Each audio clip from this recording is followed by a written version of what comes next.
How's it going, everybody? I'm Steve, and welcome to my music channel. So I've talked about doing a Beatles ranking for about 6 weeks now, and I'm really excited to finally do that.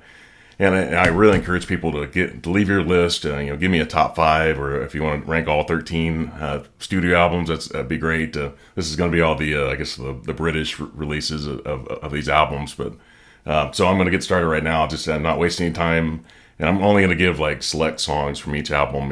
Not a whole lot. It's just because as you go deeper into the list, the songs get quite a bit on the album. So this first one at number 13. This was released in 1969, and it's really more of just a movie soundtrack. It's not really a Beatles album, but it's Yellow Submarine.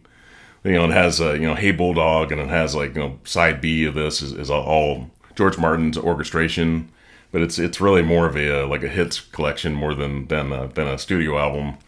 And obviously later they did like a remaster, and it just has like 15 songs on it, and it's all Beatles songs, and it's even more of a hits album than the original.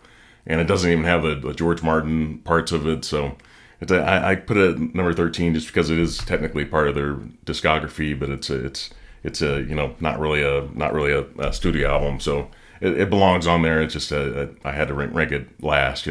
So number 12, this one was released in 1963, and it's in America we called this Meet the Beatles, but in England it was called With the Beatles, and we had like different songs on it, and originally.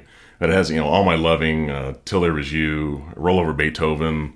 It has Money. It has some good songs on it, but it's definitely a lot of covers, and it's definitely like kind of the early stages of the Beatles, before they got really great. So number 11, this one I have, I like definitely some songs on this, but this is released in 1964, and it's Beatles For Sale. Has No Reply is the first track on it, and I think that's one of the best Beatles songs I've ever heard, and it's definitely foreshadowed what would come from the Beatles later.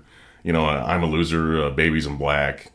It has 8 Days a Week. It has some really good stuff on it. At number 10, this one is I have Let It Be from 1970. Some people probably might have this ranked a little higher. It's kind of a downer of an album, something that they put on a shelf, and Phil Spector came along and kind of finished it, but. They obviously decided to go with Abbey Road instead of releasing this. But, it has a Get Back and the title track, Across the Universe.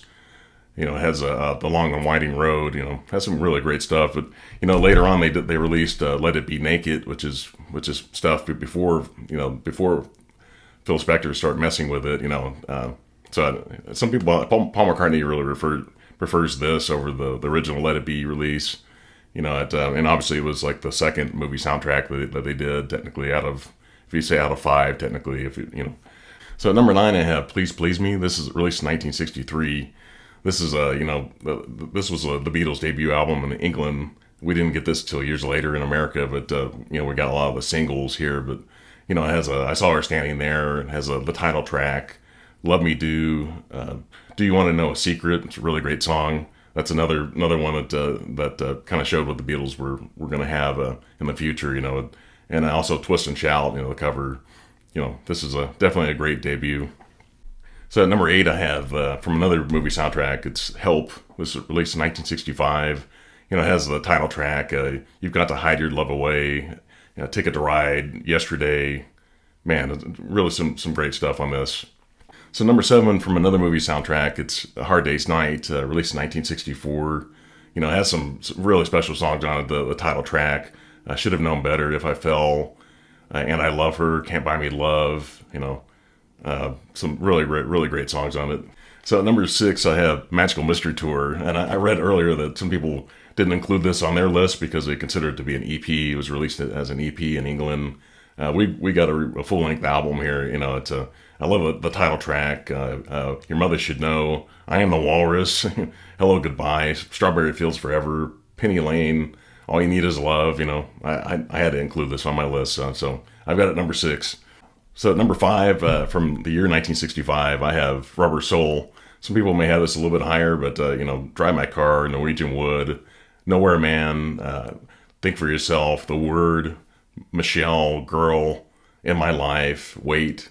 So many great songs on this. I enjoy listening to this quite a bit, and it's kind of the beginning of the Beatles kind of getting going to the next level, and I think on the next album they went even higher.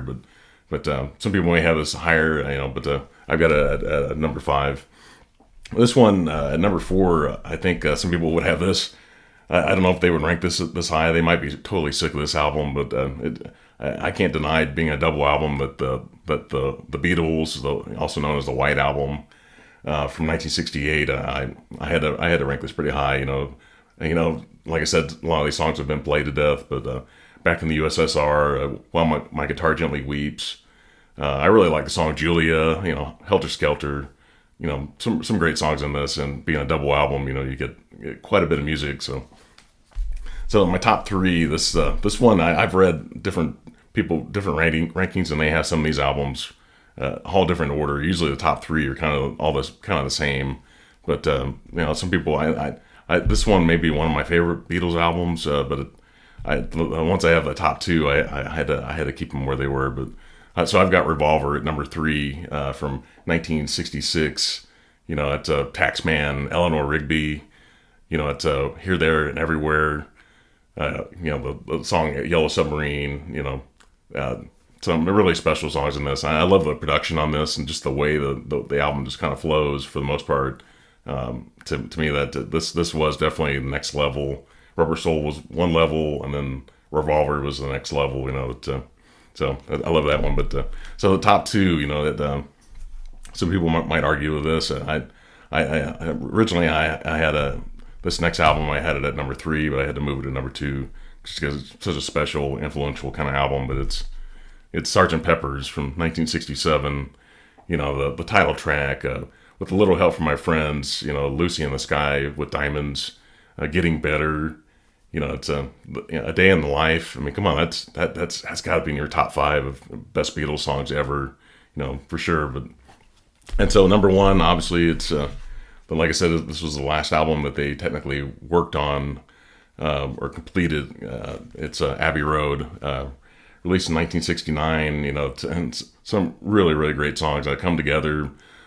Something, Oh Darling, I Want You, Here Comes the Sun, Because, that whole I guess side 2 of this, just how the song's kind of like a medley kind of thing.